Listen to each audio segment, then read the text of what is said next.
عم السلام عليكم ورحمة الله وبركاته. هذه الغرفة مال أم بنين.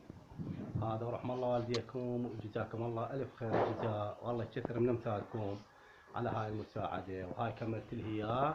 هذا السقف مالها، هاي الشباك، هاي الغرفة، هذا الشغل إن شاء الله هو الشغل درجة أولى قوة الله سبحانه وتعالى.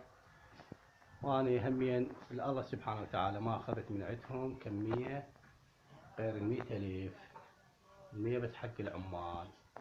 ورحم الله والديكم وجزاكم الله ألف خير. هذه الحائط مالتها، هاي ماو، هذا السقف، هذا السقف مالها.